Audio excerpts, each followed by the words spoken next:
Selamat pagi pemirsa, berjumpa lagi bersama saya Lulu Taskia Dila dalam Mutiara News yang akan menemani Anda dalam beberapa menit ke depan. Berita pertama, pemerintah Kota Tangerang resmi menerapkan pembatasan sosial berskala besar atau PSBB pada tanggal 18 April 2020. Berikut liputannya. Pembatasan sosial berskala besar atau PSBB yang dilaksanakan di Tangerang mengacu kepada Peraturan Gubernur Banten yang mulai diterapkan pada tanggal 18 April 2020. Ketika sudah diterapkan, masih banyak warga yang tidak mengetahui dan melanggar peraturan PSBB tersebut. Sebagaimana peraturannya disebutkan bahwa jika ingin bepergian keluar rumah harus menggunakan masker dan sarung tangan. Kemudian bagi pengguna sepeda motor yang membawa penumpang, data diri atau KTP harus satu domisili. Ya. Nah ini ada pekerja-pekerja dari kabupaten. Itu kalau dia beda KTP ya dia harus bawa kendaraan masing-masing begitu. Jadi kita upayakan seoptimal mungkin supaya pelaksanaan PSBB ini bisa maksimal. Dari segi industri, pabrik masih diizinkan beroperasi, namun harus mematuhi protokol kesehatan. Kemarin menjadi kesepakatan kita dengan daerah bahwa industri tetap kita izinkan panjang mereka menggunakan protokoler kesehatan. Bahkan kita syaratkan bahwa mereka harus lakukan rapid test secara berkala. Terus juga kalau ada yang positif, mereka harus hentikan selama 14 hari. Menjelang bulan puasa, beberapa harga bahan pokok naik di sejumlah pasar. Kenaikan harga ini dipicu akibat dari kasus virus COVID-19.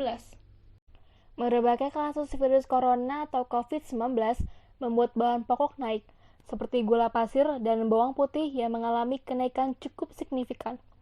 Untuk harga bawang putih dari harga Rp30.000 menjadi Rp60.000 per kilogram. Harga gula pasir dari Rp12.000 menjadi Rp20.000 per kilogram. Menurut Suhanto, selaku Dirjen Perdagangan Dalam Negeri, Kementerian Perdagangan sudah banyak menyetok bahan pokok untuk masyarakat, seperti beras, minyak goreng, bawang putih, dan gula pasir. Kemendak telah menyetujui persetujuan impor bawang putih sekitar 150.000 ton dan sudah terrealisir sampai tanggal 9 Maret kemarin yang sudah masuk, menurut pantauan kami, sudah mencapai 11.000 ton. Tadi kami sampaikan dalam proses masuk 216.000, ditambah lagi ini 250.000, artinya itu sudah mencukupi untuk 2 bulan ke depan, ditambah proses impor yang sedang berjalan, yaitu 550.000. Selain harga bahan pokok yang naik, komoditi buah dan sayuran juga mengalami kenaikan. Selain karena kasus virus corona, juga karena cuaca buruk yang menyebabkan petani gagal panen. Berikut dokumentasi liputan ini pada tanggal 16 Maret 2020. Ya pemirsa, saat ini saya sedang berada di Pasar Induk Ramadjati, Jakarta Timur. Merupakan kasus virus corona yang berada di masyarakat membuat bahan pangan seperti sayuran dan buah-buahan mengalami kenaikan yang cukup signifikan. Dari sektor sayuran seperti bawang putih dan jahe mengalami kenaikan yang cukup drastis. Seperti bawang putih dari harga Rp35.000 menjadi Rp60.000 per kilogram, dan untuk jahe naik dari Rp15.000 menjadi Rp35.000 per kilogramnya. Kemudian dari sektor buah-buahan, yaitu seperti melon dan pepaya, juga mengalami kenaikan yang cukup signifikan. Untuk pepaya sendiri dari harga Rp7.000 menjadi Rp9.000 per kilogram. Dan untuk melon dari harga Rp6.000 menjadi Rp10.000 per kilogram. Meskipun ada beberapa bahan pokok seperti sayuran dan buahan yang naik, ada juga yang mengalami penurunan harga dan harga yang stabil. Seperti wortel. Wortel mengalami kenaikan, wortel mengalami harga yang stabil, yaitu Rp7.000 per kilogram. Dan untuk semangka, harga tetap stabil. Harga stabil yaitu Rp5.000 per kilogramnya. Kemudian untuk harga buah-buahan seperti buah naga mengalami penurunan harga dari harga Rp20.000 menjadi Rp10.000 per kilogramnya. Itu dia yang dapat saya sampaikan. Lulu Taskia Dila melaporkan dari Jakarta.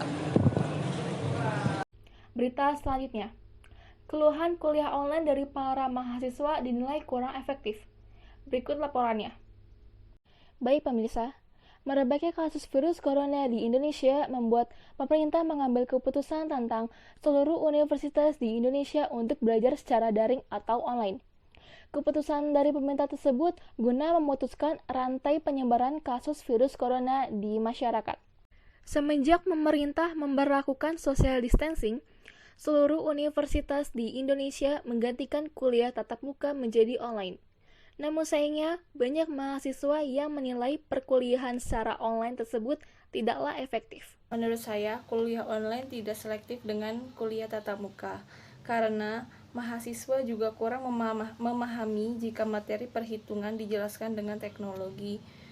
Kendala bisa saja terjadi jika akses internet lama mengirim atau menerima.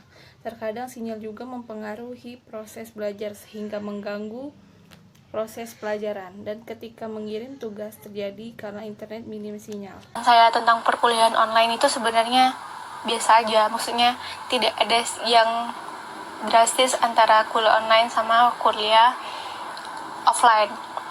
Hanya karena tidak rugi-rugi juga saya dalam perkuliahan online saya.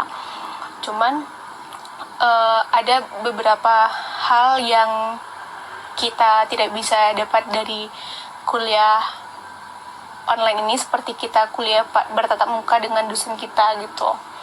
Karena pada kuliah online ini lebih banyak dosen yang memberikan tugas dan memberikan file saja tanpa memberi penjelasan kepada mahasiswa. Kuliah online itu kendalanya juga saat kita ingin bertanya, kita tuh kan harusnya ngetik via chat gitu. Nah, kadang-kadang chat kita itu, apa yang kita maksud di chat itu tuh tidak sama yang ditanggepin sama dosen. Jadi timbulnya kebingungan yang tidak ada ujungnya. Terus juga sebagai saya mahasiswa yang semesternya tua, otomatis kan ada bimbingan proposal, bimbingan seminar segala macam. Itu tuh kurang efektif banget untuk kami, karena mau bimbingan susah, mau ngerjain skripsinya susah, mau ngerjain skripsinya juga susah, pokoknya semuanya susah. Semenjak corona masuk ke Indonesia, pemerintah mulai memberlakukan social distancing seperti belajar di rumah dan bekerja di rumah atau work from home.